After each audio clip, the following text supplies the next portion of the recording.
Selamat datang di dunia kombinatorial. Hari ini, kita akan belajar tentang dua prinsip dasar dalam kombinatorial, kaidah perkalian dan kaidah penjumlahan. Mari kita lihat bagaimana kedua kaidah ini bekerja dengan contoh yang sama. Misalkan kita punya dua jenis pakaian, t-shirt dan celana. T-shirt tersedia dalam 3 warna, merah, biru, dan hijau. Sedangkan celana tersedia dalam 2 warna, hitam dan krem. Berapa banyak pilihan untuk memilih satu dari pakaian? Kaidah penjumlahan. Kaidah ini mengatakan bahwa jika kita ingin memilih satu item dari dua kelompok berbeda, kita cukup menjumlahkan jumlah pilihan di setiap kelompok. Diketahui jumlah t-shirt berjumlah 3, sedangkan celana berjumlah 2. Jika kita hanya ingin memilih satu jenis pakaian, baik t-shirt atau celana, kita memiliki 3 pilihan untuk t-shirt dan 2 pilihan untuk celana. Jadi, kita memiliki 3 tambah 2 sama dengan 5 pilihan berbeda. Berikut adalah semua pilihan yang mungkin: t-shirt merah, t-shirt biru, t-shirt hijau, celana hitam, dan celana krem. Itulah kaidah penjumlahan dalam kombinatorial. Kaidah perkalian. Kaidah ini mengatakan bahwa jika kita ingin memilih satu item dari dua kelompok berbeda secara berurutan, kita cukup mengalihkan jumlah pilihan di setiap kelompok. Jadi, jika kita ingin memilih satu t-shirt dan satu celana, kita memiliki 3 pilihan untuk t-shirt dan 2 pilihan untuk celana. Dengan demikian, kita memiliki 3x2 sama dengan 6 kombinasi berbeda. Berikut adalah semua kombinasi yang mungkin: merah hitam, merah krem, biru hitam, biru krem, hijau hitam, dan hijau krem. Itulah kaidah perkalian dalam kombinatorial. Jadi, ingatlah, kaidah perkalian digunakan ketika kita memilih satu item dari dua kelompok berbeda secara berurutan. Dan kaidah penjumlahan digunakan ketika kita memilih satu item dari dua kelompok berbeda tanpa urutan. Dengan memahami kedua kaidah ini, kita bisa menyelesaikan berbagai masalah kombinatorial dengan lebih mudah. Memahami permutasi dan kombinasi tanpa pengulangan. Selamat datang di dunia permutasi dan kombinasi. Hari ini, kita akan belajar tentang dua konsep penting dalam kombinatorial, permutasi dan kombinasi tanpa pengulangan. Mari kita lihat bagaimana kedua konsep ini bekerja dengan contoh yang sama.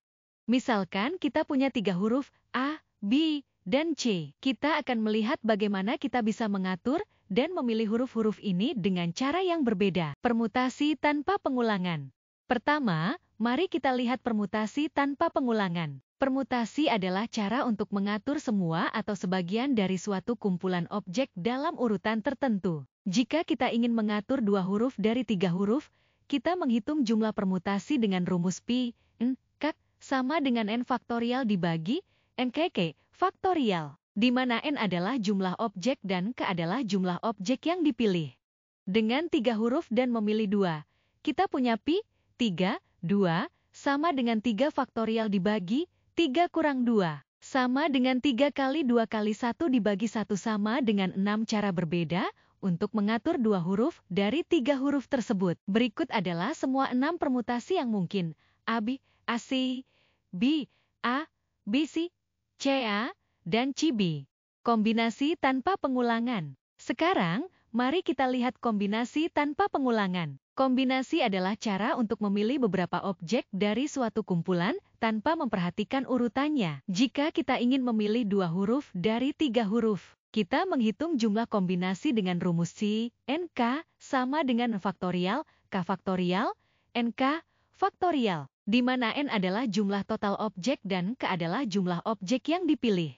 Dengan 3 huruf dan memilih 2, kita punya C, 3, 2, sama dengan 3 faktorial bagi 2 faktorial kali 3 kurang 2 faktorial, sama dengan 3 cara berbeda untuk memilih 2 huruf dari 3 huruf. Berikut adalah semua 3 kombinasi yang mungkin: AB, AC, dan BC. Urutannya tidak penting dalam kombinasi. Jadi, ingatlah, permutasi digunakan ketika urutan penting, sedangkan kombinasi digunakan ketika urutan tidak penting. Dengan memahami perbedaan ini, kita bisa menyelesaikan berbagai masalah kombinatorial dengan lebih tepat. Memahami permutasi dan kombinasi dengan pengulangan. Permutasi dan kombinasi dengan pengulangan. Mari kita lihat bagaimana kedua konsep ini bekerja dengan contoh yang sama. Misalkan kita punya 3 huruf A, B, dan C. Kita akan melihat bagaimana kita bisa mengatur dan memilih huruf-huruf ini dengan cara yang berbeda, termasuk dengan pengulangan. Permutasi dengan pengulangan. Pertama, mari kita lihat permutasi dengan pengulangan. Permutasi dengan pengulangan adalah cara untuk mengatur objek di mana setiap objek dapat muncul lebih dari sekali. Jika kita ingin mengatur 2 huruf dari 3 huruf dengan pengulangan, kita menghitung jumlah permutasi dengan rumus N pangkat K, di mana N adalah jumlah objek dan K adalah jumlah objek yang dipilih. Dengan 3 huruf dan memilih 2 dengan pengulangan, kita punya 3 pangkat 2 sama dengan 9 cara berbeda untuk mengatur 2 huruf dari 3 huruf tersebut. Berikut adalah semua 9 permutasi yang mungkin dengan pengulangan. A, AB, AC, B, A, BB, BC, C, A, CB, dan CC. Kombinasi dengan pengulangan. Sekarang, mari kita lihat kombinasi dengan pengulangan.